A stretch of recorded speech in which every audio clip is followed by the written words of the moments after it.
Good afternoon, everyone. It's good to be back for our second part of Chapter 2. Today, we are going to focus on group communication. So, that's what we will be focusing on today and finishing up Chapter 2. Once we're done with that, I will go over what is next, what you can expect, and also discuss some strategies for preparing for your upcoming exam. So, first of all, I want to thank all of you for being responsive and for making a good attempt to become acclimated to this blended learning environment. I hope that the sound quality is better this week. Please give me feedback on the video sound quality, and I'll continue to try to make improvements to that.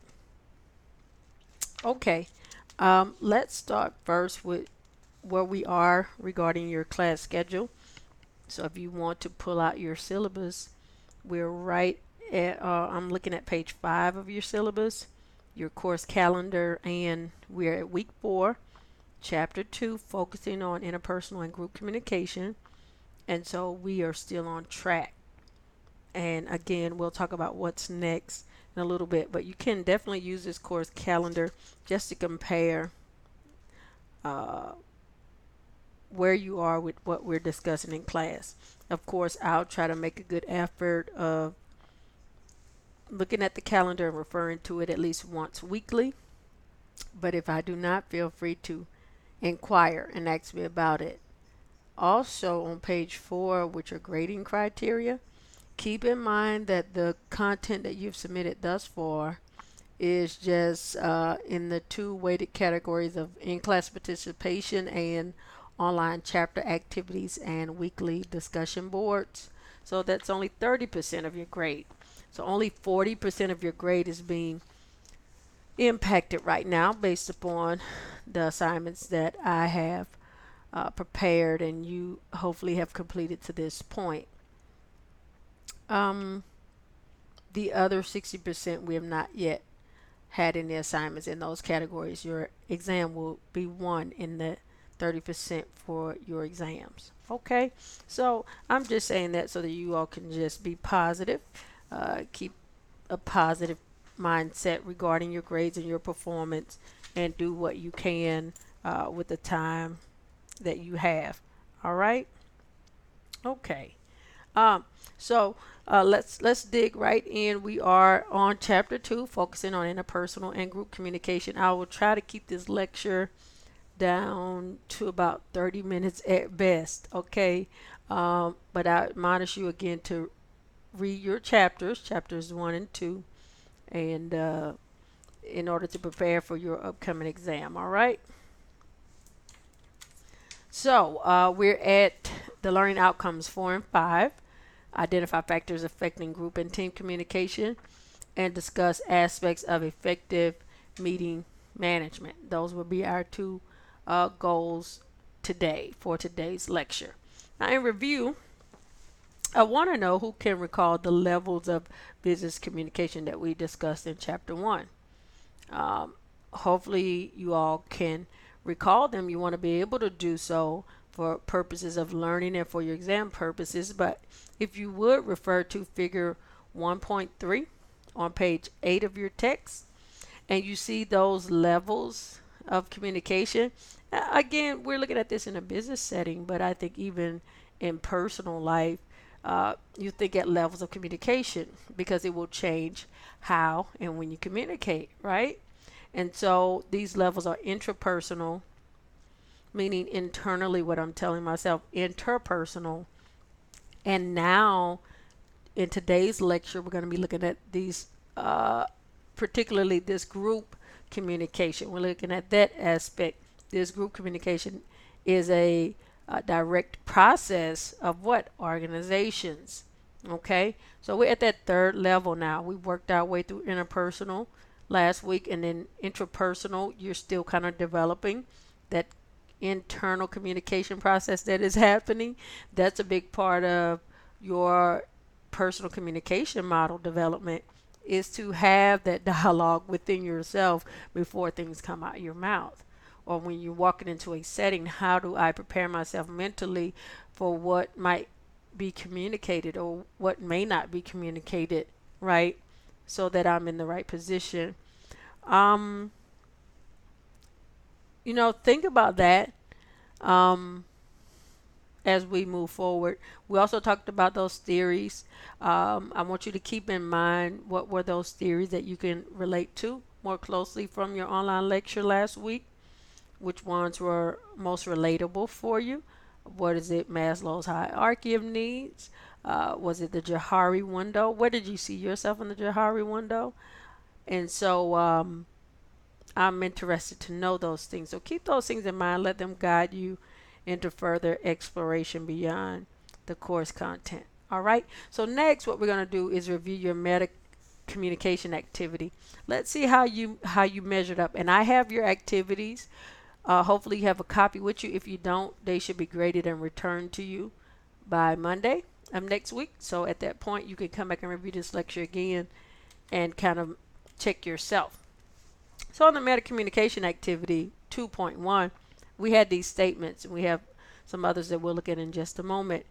And so the point of this activity, this particular one, 2.1, is for you to state what do you feel is being implied by the statements as you read them or after you have read them.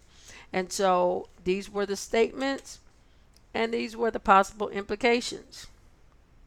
And so I'm in reading your responses, I see that most of you were right on point with what was being implied. And so again, compare what you originally wrote to what is listed here for items 1 through 5 on activity 2.1. Let's look at items 6 and 7. Your excellent work on your last project won't go unnoticed. When you return from vacation, let's discuss a career plan for you. What can be implied? For number 6, you're in line for a promotion, right? You're going to receive some remuneration for your action. When you return from vacation, let's discuss the career plan for you. What can be implied? Your work is very good. You have a good future with the company. And so again, a lot of you did a great job of taking, drawing inference from these statements. Very good. Okay, let's look at activity 2.2, Kinesic messages. Remember, these were messages that were also complemented by some behavior, right? Or observation of behavior or activities. So these are the statements 1 through 5, and these are the possible implications. Okay, because of the action taken by your employees, this is what can be implied. Again, a coworker is routinely late for weekly team status meetings because of an action. So now it's just not about what is being said or the embedded message, but now it's about what is being done, right? And the statement that accompanies that action. They are called Kinesic messages. We discussed them and defined them last week. So these are the possible implications. Again, a lot of you did pretty good here as well. All right. And so what I want you all to do now, remember we were talking about your communication styles. I still have those handouts, so I apologize. I've graded them. But remember we were talking about being a driver, if you're amiable, if you're analytic, right? Expressive. So we tried using one form of assessment. There are many out there, remember, but the one that we particularly used looked at those 4 types of communication styles. Okay, so now based upon your communication style, so you may have to what I might do is if you, I think in order to really draw in, hopefully you remember your style. If you don't, shoot me an email. So you can pause this video now and shoot me an email, and in the subject line just put BMGT 1305. dash communication style. And in the body, just say, dear Miss Allmon, I'm emailing you to request my communication style so I can complete the group skills self-assessment that's tied to the online lecture. So this is just a self-assessment. I love these.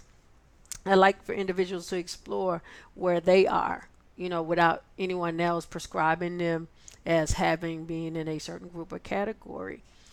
That being said, shoot me that email. You can pause the video here.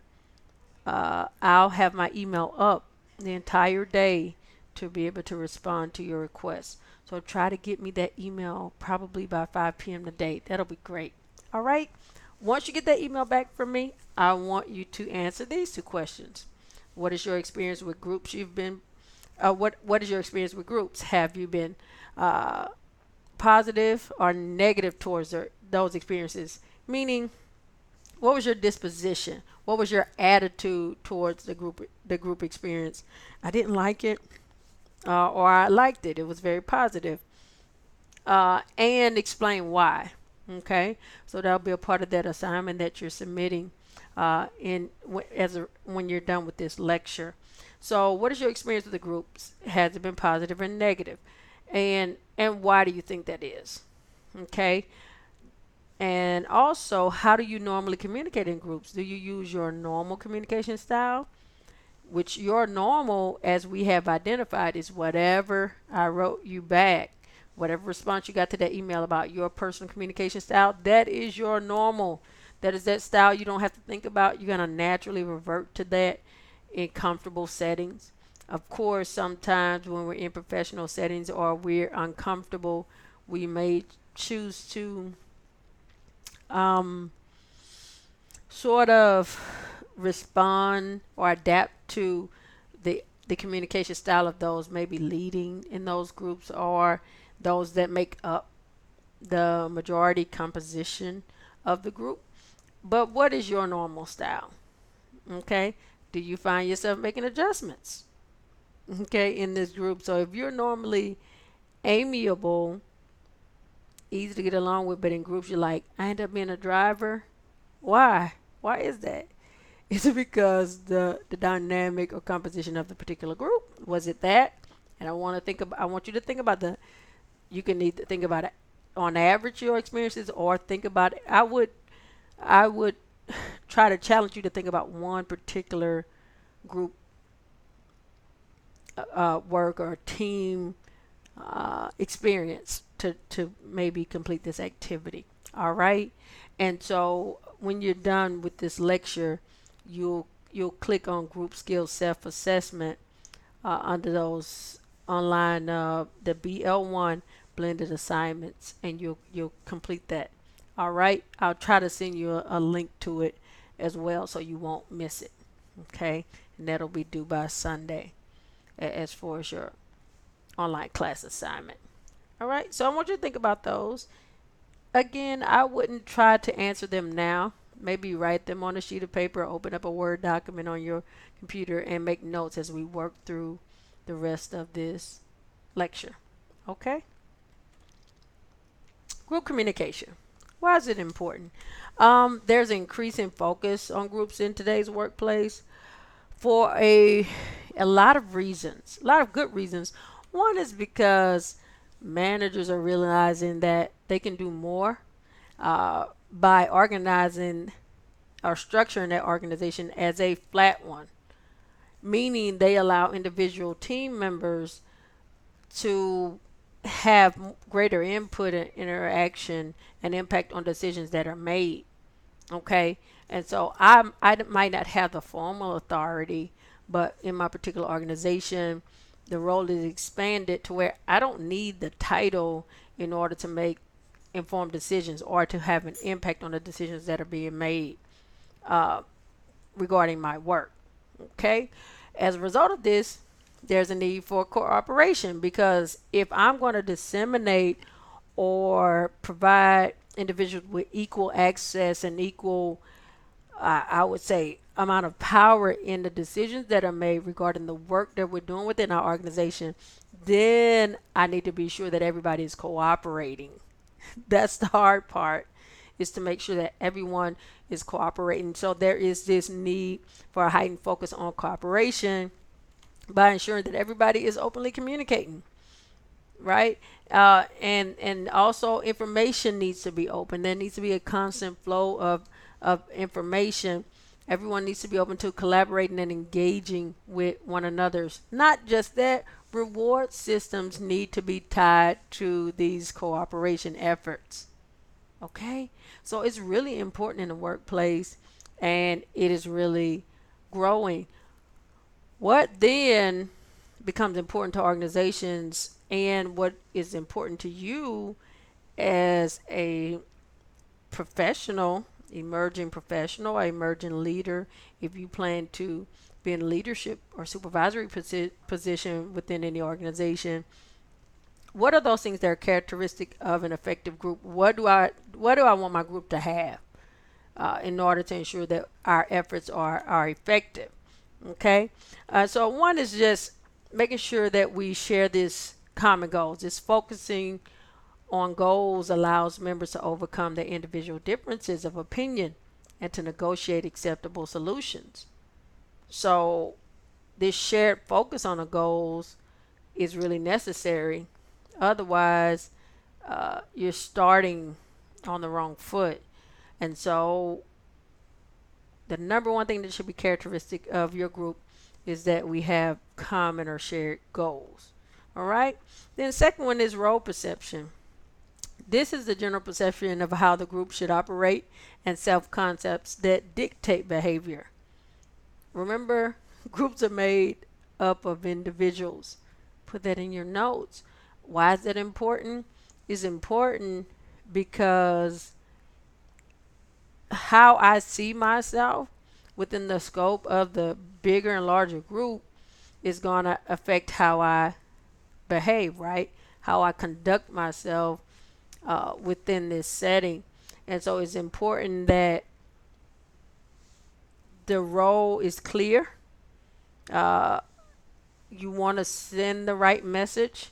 Make sure that that group member knows, hey, you're a part of a whole. The expectation is that, and we'll talk about it. It gets a little more definitive and clear when we're talking about team rather than groups. There is a difference. And so role perception, again, is one, again, another important characteristic of effective groups, because I need to know how we should be operating and also what self-concepts are dictating behavior within our group. All right. The third one is longevity. How should the group function be maintained? You want to discuss things such as scheduling, record keeping, reporting, and assessing progress. What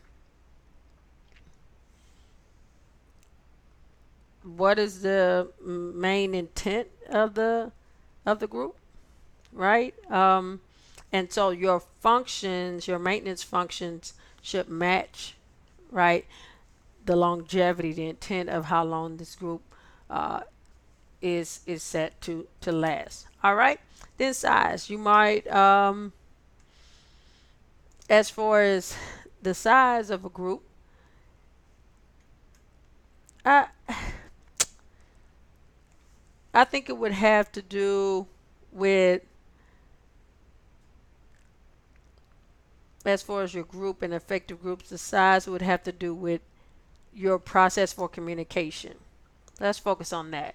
So on the size, we want to look at your process for communication. If you have a larger group, what strategies can you incorporate so that everyone can be heard? I don't know if you all have been a part of a workshop or activity where they use this parking lot method. They do it a lot in K through 12 classrooms as well, for those of you that are new to college, so you may have experienced it there. But parking lot is just a designated area in the meeting space, in the group room, where at any time you can get up and go post and pin your idea or your question to this parking lot, this designated area. You park it there. It is there. It will be addressed at some point in a meeting where there is a uniformed break or pause where we are giving attention to these particular questions. So that's a part of considering size with group function. Another way is, having a uniform way of communicating, raising your hand, or let's wait to the end of each topic discussion, before we address any questions. So things of that nature. Um, it leads us to talk about the next concept within groups, status. All right. Uh, Groups require balance in status and expertise. I'm just meaning that you want to try to normalize the direction of messages as much as possible for greater effectiveness.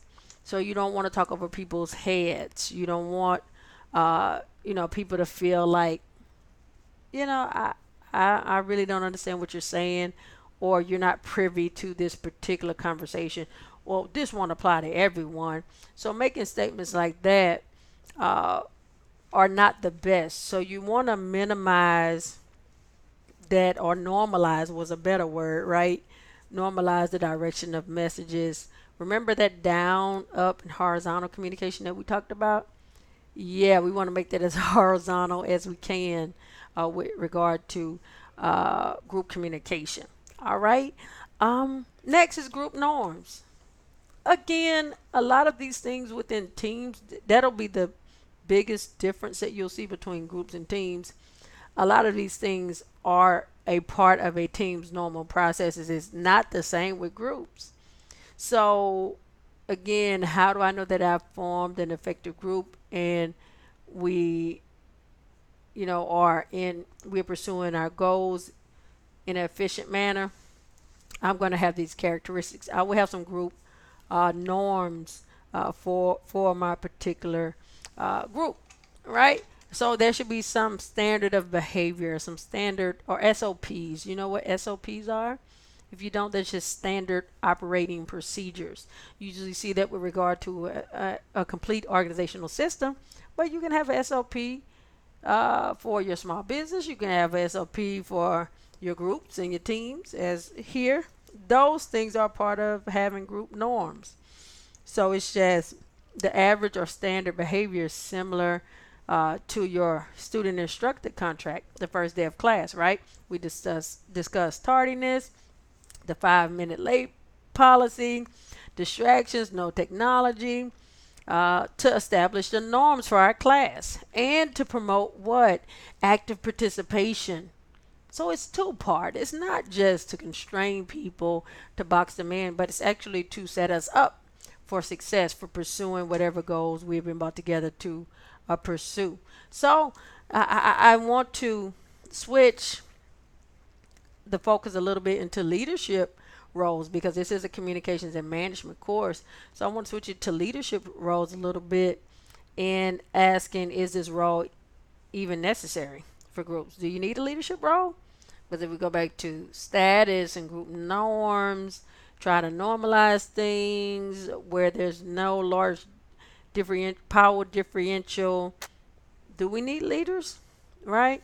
Um, in a group, I think it can be implied that, leaders are needed, but they serve a dual role. So it's not like you're that leader that's ahead of the rest. You're more so just like that facilitator.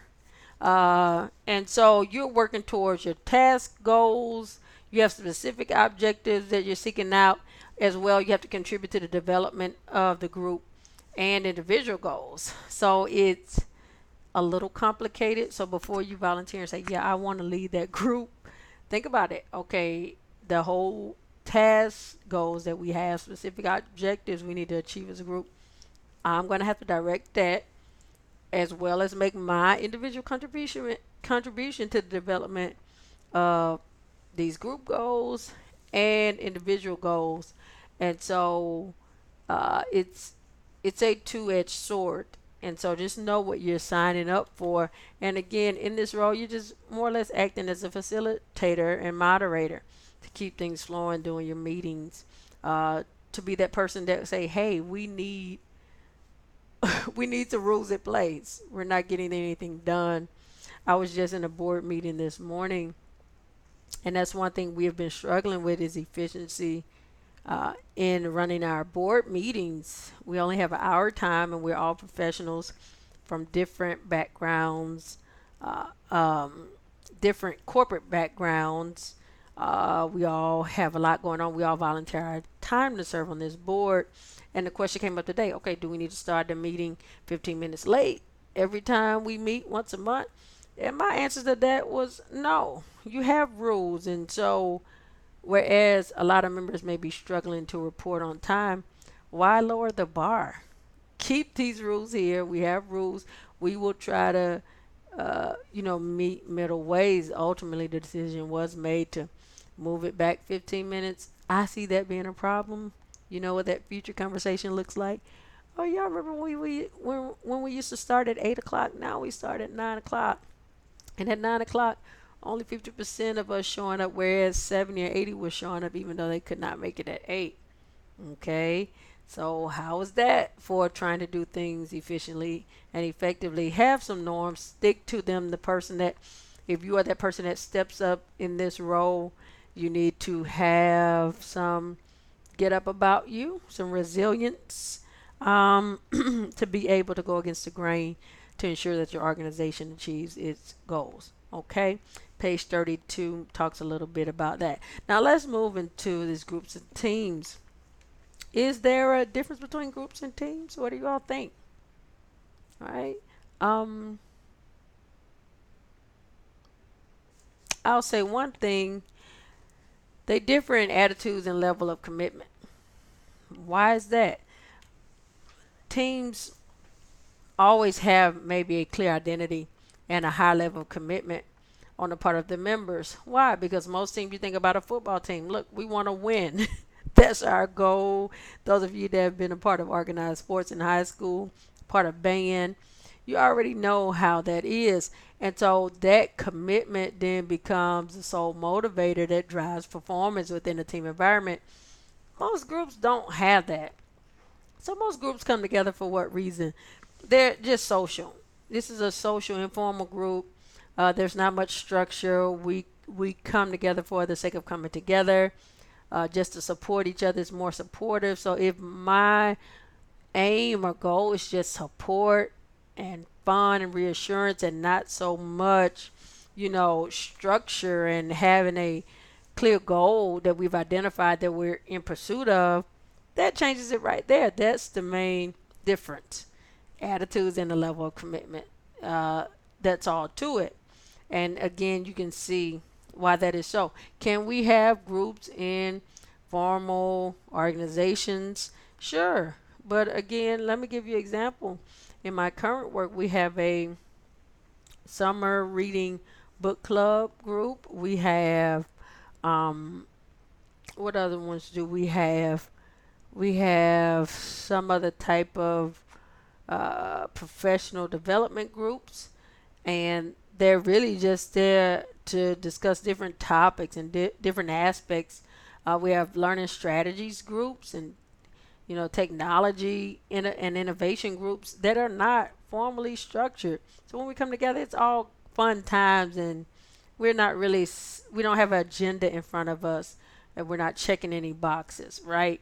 And so as opposed to teams, there are a lot of teams that I'm a part of. I'm a part of our business academic curriculum team. Very structured. When you come there, you can't pull a topic or question out of the hat. If you bring that up, we use this phrase a lot, we will table that. Meaning we will park it like that parking lot, and we'll come back to it at the next meeting because that was not on the agenda.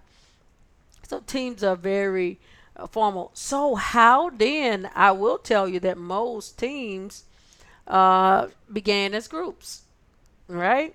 So how do I organize my workers who might just be a group of employees in a particular department, in a particular division? How do I organize them into teams? So you want to think about the overall goal. What are we trying to accomplish? What is this group of people? Why are they being brought together? For what purpose? In my principles of management class, we talk about the 4 management functions. One of them is organization, and it comes as that second phase of the function following planning. I first have to have a plan. So before you begin forming teams, you definitely want to think about your goals, your organization goals, or your department goals. If you're the department manager, if you're the frontline manager, what is your team goals? What are we responsible for? Then let that lead you, right, as you begin developing your team. So uh, you think about the types of meetings you would be having, and again, what will be accomplished at each meeting, or what will be accomplished, what would the team activities be. So yeah, the common types of teams that you see in the workplace are maybe a task force. They are in pursuit of a single task. Okay, so we're just here for quality improvement, quality assurance. We want to make sure that this particular product, meets certain industry requirements. Okay, that's why it's formed. And so again, it can be for a single task here.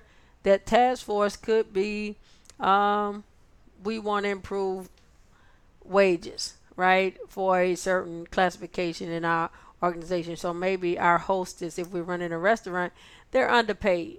And so here we say, well, our hostess are underpaid, and we want a way of ensuring that, you know, they receive the right compensation. So that task force will be formed just for that purpose, uh, looking at compensation. Again, I already talked about quality assurance teams, cross-functional teams, or across various departments. So just say if I work for Walmart, but we wanted to develop, we were coming up on a contract to bring in a coffee vendor. Uh, and so what I might do, I might get someone from every team in Walmart. I might get someone from stocking. I might get someone from the vision center. I may get someone from the money center. I'll get some cashiers.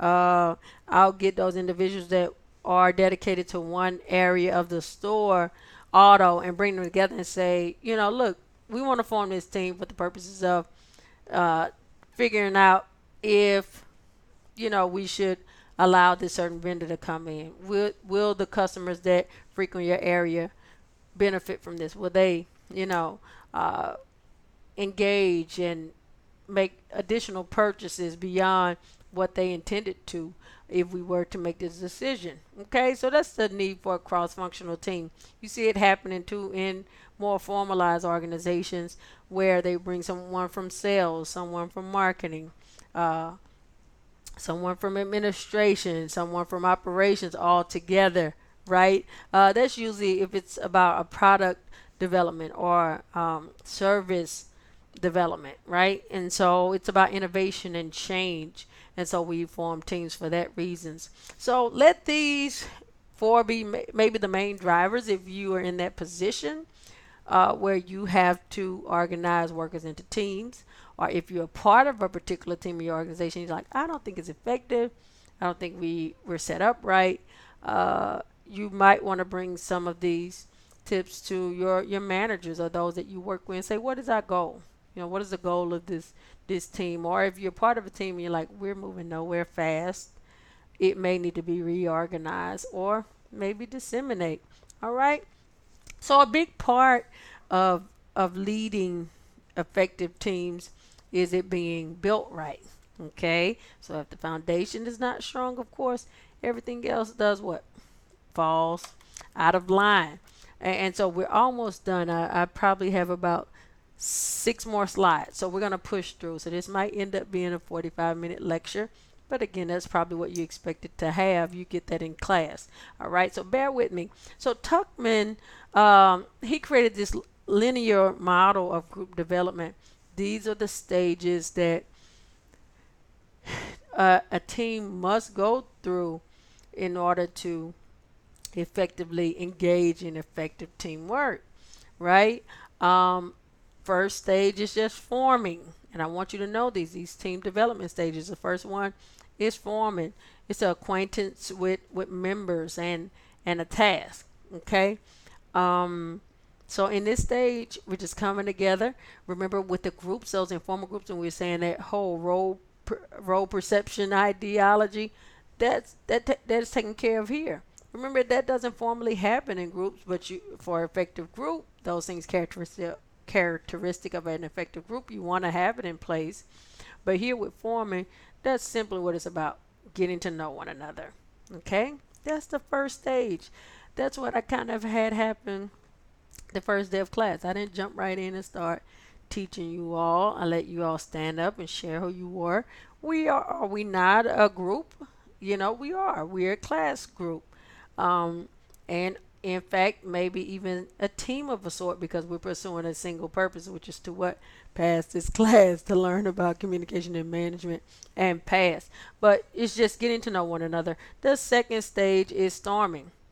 Here, just like you're having to do with me, Miss Almond, I turned this in late. Can I get it? No, you can't. Or maybe I can't. Well, yeah, I'll let you pass this time. Now it's about us resolving personality, goal, and idea conflicts. So conflicts are gonna happen. You're gonna have weeks where I love Professor Almond. You're gonna have weeks where I really don't like her that much, but I'm signed up and I'm committed and I'm vested and I'm gonna see this through to the end. That's all a part of storming. It's a necessary step in the team development process. Okay. Um, the fourth one is norming. I'm sorry, the third one is norming. So first one, forming; second, storming; third is norming. It's a development of strategy for goal achievement. So here we're comfortable with each other. We've kind of worked out our differences, and now let's make a plan. How are we going to achieve this goal? We have normalized. Remember, here in the group characteristics, here we kind of just balance it out. It's not about who has power. Remember, if you're in that cross-functional team, you might be the marketing manager. I might be a salesperson. But for the purposes that we were brought together, we are equals. We're colleagues, right? These roles are normalized here. So we have to be on the same page in trying to pursue our goal. What is our goal? What is the initiative that's been placed upon us as a team, and keeping that at the forefront of our mind. So here in norming, we're making a plan. All right, step 4, performing. You're implementing that plan. You're actually in full pursuit of that goal, trying to reach optimal performance level, right? Of what you have before you. What is the objective of you all coming together? We're in full pursuit of it at this point. Now, fifth and necessary step is at joining. I don't go into much detail about this stage, but it is important. Don't jump over it, because I'll tell you, it gives you two implications. One, it leaves that those individual group members, again individually, with an idea of what they will take away as their experience. What was my team experience? Remember the assignment that you're going to have to do, your group participation, kind of self-assessment. So it leaves you with that whole, you'll look at figure 2.3 on page 35 of your text, and it talks about uh, a virtual team formation, but they're using these 5 steps. And so when it comes to adjoining, you really want to think about what what attitude do I want these individuals to have, when they lead this group. Do I want them to say, hey, I've had a pleasant experience, and, walk away with that? And who are they reporting this to? So you're thinking about that, right? Because you have to think about it. When teams are formed, they're usually going to adjoin, but they'll form again. Maybe not that same team, but you'll have another initiative that is before you that is going to require you to organize group members in the team, and you don't want people to be reluctant to get into teams, because they feel like, hey, you're placing me with people that are our personalities are incompatible, our work preferences are incompatible, and we're not going through any stages of development to ensure that we're pursuing the goal. So I don't want any part of it. You don't want that. So the second part is people being apt to and really interested in readjoining themselves either to that team or to another team if necessary. This adjournment step is definitely necessary in the group development, effective group development and group processes, right? I mean team development and team processes. So you want to have a good ending, because you see how this circle is taking us right back into what? Into farming. You see that? So how you end it is definitely going to have some implication on how you begin again. So keep that in mind. All right. The last thing we're going to talk about is meeting management. Now we know the difference between groups, teams. We know about intrapersonal communication, building our own model. We're still working on that. And interpersonal communication, effective methods for communicating with others. Now, as a group, taking it up a level. So, when it comes to this norming stage, we saw group norms as far as groups, and we see the norming stage as far as team development. And so, the way that you manage your meetings is of uttermost importance. Why? Um, if you don't have some type of system in place, um, it can really become frustrating trying to host meetings and run meetings, especially those face to face. And so there are many advantages, but some of the disadvantages of face to face meetings that kind of encourage people to move to the alternate of hosting virtual or web-based meetings is logistic issues, um, of schedules. It could be logistics within your building and the spacing that you have, but then mostly surrounding schedules and distance of travel. So people having to travel, just say if you have, for myself, we have 6 campuses across the Fort Worth Metroplex. And so sometimes I have midday meetings. There's one I'm missing right now. I'm a part of a mentorship program. It just, the schedules conflict, you know. So maybe if they hosted it on the web and they provided a recording, I could still be a part of that, but they didn't. So that was one disadvantage for me. So the disadvantages I want you to make note of is that these face-to-face meetings pose logistical issues of schedules and distance, right? Also, when you open up a face-to-face meeting, you're opening up the floor for anything. You have to expect anything because you're dealing with people. People are unpredictable. You really can't control for the unexpected. You can have an agenda. We'll talk about that, how that helps. You know, those are things that help. But at the same time, these face to face meetings might be dominated by aggressively vocal and high status members. Remember, you know, that could be the case, because when we're talking about meeting management, we're just not talking about team meetings and group meetings. These can be ad hoc meetings. And so these are things that you can expect. So I told you all of the bad stuff. What is the good stuff? The advantages of face-to-face meetings would be to provide rich nonverbal cues. So I don't have to really worry about the communication or kinetic communication, because if we're all highly capable individuals with regard to effective communication, then it should really be a good meeting. You know, I don't have to, it takes the guesswork out of things if we were meeting virtually, right? Or and so it's definitely a good idea to have face-to-face meetings when you're dealing with sensitive issues, such as layoffs regarding anybody's pay or benefits. It's definitely beneficial when the participants are not familiar with one another. So remember, depending on the reason why you call the meeting, if you're meeting for the first time with someone you never met, let that first meeting be a face-to-face meeting, and then maybe follow up. You can have virtual meetings. All right. Face-to-face meetings are used when participants are in the same place at the same time, and it helps establish a good group rapport. Okay. That's that congruence and agreement that you want between your group members. Okay. And so those are some of the benefits. Now, Let's look at that alternative that I talked about, which are these virtual meetings. By virtual, um, I'm meaning these web-based meetings. Okay, uh, that can be phone, other social media. I'm sorry, I'm going back and forth because I just only put the disadvantages on purpose. So let's talk about the advantages of web-based meeting. You'll need to put this in your notes. Web-based, your book talks about, uh, I think only maybe video, or it says, I don't know how it terms it in your book, but I don't really like it.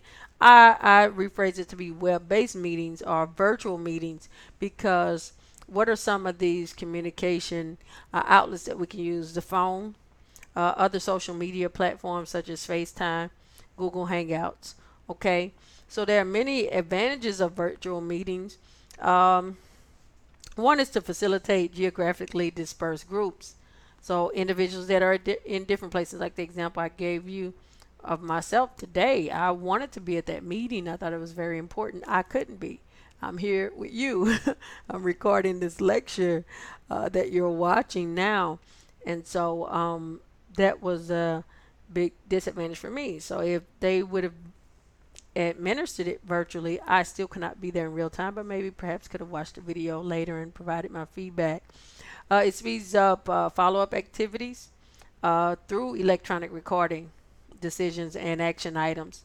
And so again, me missing this meeting, now I have to reach out to the coordinator and say, I wasn't able to make it. What do you need from me? Because I think there's a second part to this meeting tomorrow. And so now she may need something, he or she may need something from me that it's going to take me 5 or 6 steps to do. If I could have watched the video, I don't have to follow up with them. I can just send them the necessary information. And it definitely speeds up that follow-up activity that if you're meeting face to face and you say, well, when you go back to your office, do step 1, 2, and 3. Some people are going to forget. I didn't write that down. There's no recording because we met face to face. I just don't take good notes. I was sleepy during the meeting. There were other physical distractions and communication barriers that were present that caused me to miss information. These are the things that are advantageous about virtual meetings. Okay. So what are the disadvantages to virtual meetings? They fail to replace that face-to-face contact, right? I hear students talk about this a lot, and I have to agree 100% is that it was like, Miss Almond, I take online classes, but my learning is so much easier and so much better and greater, more enhanced because of the physical presence of other students. I can listen to their input, and whereas I have questions, maybe I don't know how to ask it, and just for someone in real time, impromptu, to ask a question that I have, and me be able to be outside of it and analyze it and take the response and apply it, it enriches their learning experience. Perfect example. You don't get that in virtual meetings. There is no physical contact. And also, although there are strategies for engaging or trying to create this presence, interpersonal presence, or engagement presence in the virtual environment is nearly too impossible. It just become a lot of activities, right? Um, Sometimes with virtual meetings, people check out, and so you show up as being online, but how do I know that you're sitting behind that computer? And so if I need to get everyone's agreement on a decision, getting consensus is harder to reach electronically. One, because you don't know that people are actually present. Again, they might say, well, I don't have all the information I need. Where if we're in a face-to-face meeting, we can reinforce those things and provide clarity right away. You can't do that in virtual meetings right away. Their tools have improved. There have been a lot of innovation in tools. I mean, I use Zoom. I'm using Snagit Editor right now, to where I hopefully in just a moment I'll actually show you some documents, and I can just bring it up on the screen. So technological changes and improvements have kind of made this particular disadvantage about consensus a little easier concept or construct to incorporate in virtual meetings. All right, and that's all about change, right? It is dependent upon the technical skills of all participants. That's another disadvantage. I know for my consulting company, I like to meet with a lot of my clients, not the first initial meeting, but follow up meetings via FaceTime or the phone or Zoom, so that I can share their screen. They can share my screen. I can help them through some technical things or whatever we discuss, and they can see it as we're talking. And a lot of them, they struggle. I just don't know how to do it, and they get frustrated. And so, whereas I prefer virtual meetings for my personal business just because of my limited time that I have to commit to that in this season of my life, I can't because the skill level of a lot of my clients are on one end of the spectrum, the low end to the highest. And so I just have to almost defer to face to face meetings uh, on average. All right. So, what are some suggestions for effective meetings, whether face to face or virtual? You should incorporate this in both types. One is limiting the meeting length and frequency. Okay, so less is more. Um, Again, depending on the purpose of the meeting, um, if it's a series of meetings as a team and we have to work on a project that is doing 6 months, you know, maybe having it once a month instead of once a week. And if it's considering the type of team that you form, again, if it's cross functional, everybody has their individual tasks that they're responsible for, their individual jobs they're responsible for, and this is just another layer of their work. So you want to consider that. Um, Also, limiting the meeting length. So on average, I would suggest no longer than an hour. 45-minute meetings are great. Starting on time, ending on time. We'll talk about that in a little bit with agendas, but definitely try to get it the least amount of time as possible. Just say if you're working on a strategic plan, a 2 hour meeting might be good. Just don't have that frequently. 2 hour meeting once a quarter, something like that. Make satisfactory arrangements for everyone. So again, I like, just like you're learning, you're in a blended learning environment. We do this in the workplace. So I will set up a physical meeting. At the same time, I have technology set up if people want to join to the meeting by phone or by web, and look at things on the screen in real time with us, uh, and things of that nature. They can chat, things of that nature. So try to make satisfactory arrangements for each meeting. All right. Big part of it, distribute the agenda in advance. What is an agenda? It's just an outline of what you're going to talk about in your meeting. Figure 2.4 on page 37 has a sample agenda, but I have some I'm going to share with you. Let's see. So this is my, if you can see this, this is actually the board meeting that I went to today. This is the one from April, but it's our typical agenda. Things are called to order. We have our welcome. Uh, what thing items we need to consent upon are right there. Our old business, new business, announcements, and we adjourn. There are some other notes down here for our meeting. But this is the agenda, and we follow it. Anything outside of the scope of that, we table it. We table it and we say we're gonna put that on the agenda for the next month. Otherwise, we wouldn't get anywhere. Okay. Another thing that I wanted to show you all, see if I can get it to pull up, are minutes. That's a big part. Have someone to record your minutes. So on this particular form, this is another committee that I lead up. You'll see I have the meeting time, and all of this was put together as a result of the note taking. So you need to have someone taking notes during every meeting, if you can. It shows the members that are present. It shows our agenda, who's going to lead that activity, who's going to call the meeting to order, right? What activities happen during that part. and then it has the actual minutes, what took place. So that documentation is really important in the workplace. And so those are two good examples for you. And uh, you know, creating effective meetings. So refer to those examples. Use the format in your book. And even if you're part of like a social club, the format in your book, that template in your book really shows you you can kind of just plug in your information. It's a really usable uh, template. And so distribute that agenda in advance, even for social groups. If it's outside of work, you might lead a group at your local church. Don't just have meetings and they lead nowhere, or you begin chasing rabbits. Distribute an agenda in advance so people can prepare their mind. Those who have to speak, they will come prepared with what they need to speak about. It definitely adds to the efficiency of your meeting time. Okay. Encourage participation. So again, ask for everybody's input. Don't just let people sit by uh, and not participate. So you want them to really engage in the process. Maintain order throughout your meeting. Again, that's about staying on task with regard to your agenda.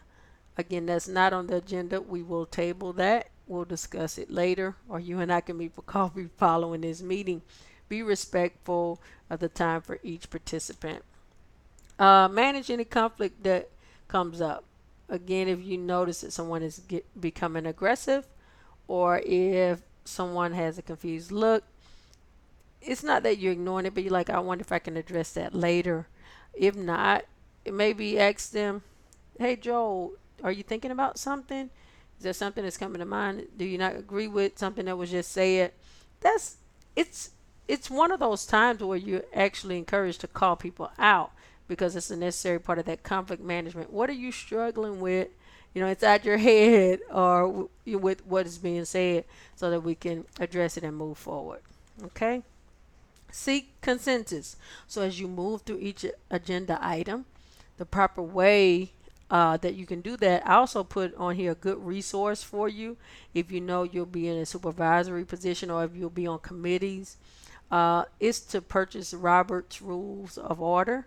Purchase the latest edition of that. That really helps you lead meetings and structure meetings. Okay, so that's something that you want to keep. That's a good resource to have. Robert's Rules of Order. Okay, but seek consensus throughout when you're hosting your minutes, your meetings, so that you'll know everybody's on the same page. Okay, we're okay to move forward. Sometimes you may get stuck on agenda items. The idea with the agenda is maybe to again do more with less. So sometimes as you're working through agenda items, you may get stuck on one and you say, well, we'll move the rest of this agenda to the next meeting. Again, just get everyone's consensus on that. Make sure that you prepare thorough meeting minutes. I just showed you an example of those minutes that were actually prepared for one of my committee meetings, and I was responsible for putting that document together, but I had someone else taking the minutes for me because I had to really engage. So if you're the one leading that meeting or facilitating the meeting, you definitely don't want to be the one taking notes. Uh, have someone else do it. If you are that note taker, then hey, I'll use the agenda to guide the notes that I take. Okay. And if you're that person that kind of gets off task a lot, maybe even assigning someone to keep you on task as you keep the group on task is okay too. A sergeant of arms, or at arms of a sort. Okay. That might be good as well. All right.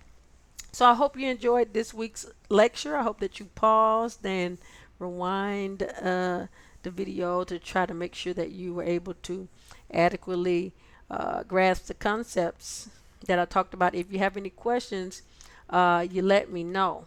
Okay, please reach out and let me know. In summary, what you should have from these lessons, or the knowledge from behavioral theories that should help you understand human needs. It provides insights on how effective communication can be achieved in the workplace. Also, nonverbal elements which constitute a major part of the total meaning of a message. The metacommunication, what is not being said, right? And then the kinetic part of it is a combination of what has been spoken and then the behavior that accompanies it, okay? And then effective listening requires mental and emotional effort. Remember, active listening. I have to mentally be there, but my emotions should match my mental aptness and mental presentness if I'm in that moment. We also talked about the characteristics of effective groups. We did that today: the common goals, role perception, and longevity, the size, status, group norms, and leadership, aspects of effective meeting management. It includes the length and frequency, and also making those proper arrangements necessary for those that will be participating, distributing the agenda in advance and encouraging participation, organizing, managing conflict, and also seeking consensus. Okay, and so that would end chapter 2. We will be going on to talk about chapter 3, which is planning and decision making, and how communication impacts those two tasks in management and in the workplace. All right. And so what's next? Your exam preparation. One strategy I've been asked: what can I do to prepare for my exam? Use your learning outcomes to guide your studies. So those learning outcomes that I present to you at the beginning of each new topic, it might be anywhere between 5 to 7 of them for each chapter. Maybe copy and paste them into a Word document and then answer them. Try to respond to those. Did I get the, do I adequately understand the concepts that tie to this objective? And so use those learning outcomes that I give you at the beginning of each topic and fill it out, complete it in your own words, and then use that as a study guide. And I think that will adequately prepare you. When you're answering or responding to each of those outcomes of what you think they sought out to achieve, use both your lecture notes. So you might need to go back and listen to me. Use the lecture notes, the campus-based lecture notes. Also use your textbook material. All right, and even some of your activities. Complete your discussion board number 2 by Sunday. Also, I don't have on here, but I will put on here that you will, let's go back. Right up in here, you're going to do your discussion board number 2 by Sunday. And also, I want you to also do your self-assessment for the group, your group activity or group participation. So that will again be under, tell you where it will be right now, and I'll show you. Give me a moment. Okay, and so in your course site, now I'm on the instructor side of it because this assignment is actually hidden, but your course should look something like this, and you're going to click on your lessons, right? And then of course you're clicking here where you've already clicked here to get to this lecture that you're viewing. But you're going to click here on online assignments, okay? And so on the online assignments, you're going to go to week 4 online assignments. And there you will see your group skill self-assessment, and there will be instructions for you to complete that assignment. Okay, it's not available right now because I know it should take you at least an hour and a half to view this lecture. It will not pop up if you go check right now and you're watching the video. It will not pop up until you're done viewing this video and you've marked it as viewed, okay, like you had to do with last week's assignment. So those of you that were emailing me last week about that assignment not showing up, that's why it didn't show up, because you needed to mark that assignment as viewed, okay? And let me give you a sample of that, by the way. So I will actually come into this in student preview mode. This is how it looks for you. And if we go to lessons and online lectures, we'll go to interpersonal communication, and you see that button here. Yeah, so once you view it, be sure you view it, because if you don't view it and you just click this and you've gotten the assignment to open. Of course, if you're watching this, you did it retrospectively, you're probably not going to get any points for your assignment because you're not going to do it appropriately. You would only be able to really do work your assignment right if you reviewed the lecture. So review it and then mark it review.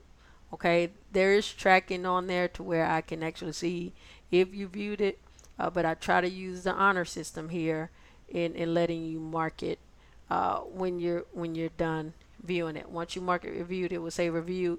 That assignment will pop up under your lesson. So once you go here and you view it, remember before you view it, right now, there won't be anything there. Okay, there's no content. Why? Because I have not viewed this week's video. But once you view it and mark it reviewed, the assignment will pop up, as you already just saw on my end that it is already there. Okay, so what's next? Again, complete your week 4 online assignment through your course site. We're not going to the textbook site. A lot of people were confused about that. This textbook site is anything above this line, which is right here, and I will tell you, I'll say click on the business BMGT 1305 communications and management link that takes you to the textbook course site. I didn't tell you that. I'll tell you, oh, it's online assignment BO1. That's where you refer to online lectures. So get familiar with these 3 links, and I think that'll be half the battle in helping you navigate your course and navigate your learning. You should be finalizing your personal communication models. Use Microsoft PowerPoint to draw that model, or you can do it in Word using the insert function. Put your name on it. And another thing I want you all to add here for your personal communication model, put a summary that explains your model. What does this model mean to you? What is it intended to do for you in leading you in your communication engagement with other people? Maybe in your summary you might say in my personal life, in my professional life. So give me a small 1-paragraph summary somewhere on that same page where you draw your model, and that'll be due on Monday, September 16th. We will go over that model. Okay, your exam will be Wednesday, not on the 16th, Wednesday on the 18th. It will cover chapters 1 and 2, and also the lecture material. So exam Wednesday, 9/18/2019. In fact, let me try to change that for you now so that you're not confused. See if we can get this to end, and I'll change that for you now.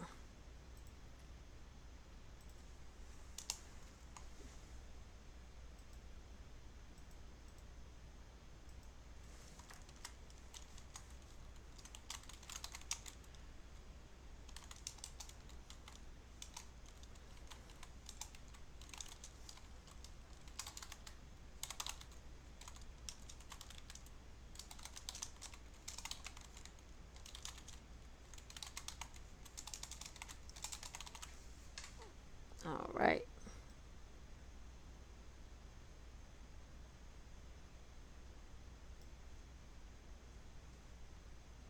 See if I can get this to do what I want it to do. All right. There we are. Great. All right. So let's go over each item, and I will highlight them for you again. So we're going to go here, exam prep. Remember, use your learning outcomes to guide your studies. If you have any questions, please drop by my office. I will consult with you and help you work through any concepts that may be confusing for you. All right. What you should expect on the exam is some communication terms and identification that you'll need to just define using multiple choice type questions. I may have some other type of short answer questions, and I definitely will probably have some short essay that is mildly subjective because it's going to be objective in nature as well. So you want to complete week 4 online group skills Self-assessment, that's by Sunday. That's going to be your weekly online assignment that you'll do under BL1. This is not done through the textbook companion site. This is strictly in Blackboard. Okay, nothing is due on the textbook companion site this week. Complete your discussion board too. Okay, I actually extended this date and gave you all a little mercy, those of you that didn't get it done last week. What I will admonish you to do before you complete discussions, let me complete the lecture. Okay, let me complete the lecture. So if you did not go and view those lectures, you probably did not adequately complete that discussion board. That might cost you some points this week. And so what it will imply is that you need to review the online lecture material before jumping into the discussion. The discussion is a precursor to any the lectures and things are precursors to any assignments. So don't just jump to assignments because they're available and out there if you know you've not worked through the material in the right order. All right, finalize your personal communication models. Be sure to include a 1 or 2 paragraph summary to explain your model at the bottom of that page. Remember, you're using PowerPoint or Word or whatever other tool to draw your model. If you sketch it, I would rather you sketch it, take a picture of it, and insert that picture in a Word document and type your summary. Okay, I want your summary to be typed and preferably on the same page as your model. Okay, or I won't accept it, so make it happen. This will be due in class on Monday, September 16th. We will also have personal communication presentations and a little workshop activity as well to help you through that. Exam 1 will be Wednesday, 9/18. All you have to do is bring 2 blue pens or 2 black pens, no pink, no other color ink, or I will take off points. I will automatically take 10 points off of your exam if you write in any other color ink, because I'm telling you right now to use either black or blue. Bring 2 of them, no pencils and no other multicolored ink. Okay, no Scantron is needed. This covers chapters 1 and 2 and any and all lecture material, including online and campus-based lecture material. I am still updating grades. Bear with me, but definitely check your grades weekly. And I think that should be enough. We've right at about 60 or 52 minutes, not quite 60. Although I didn't plan to take up all of the time, we're well within time. And so I hope that you all have enjoyed the lecture. I welcome any feedback. You all have a wonderful rest of the week and weekend, and I will see you all on Monday. Take care. Bye bye.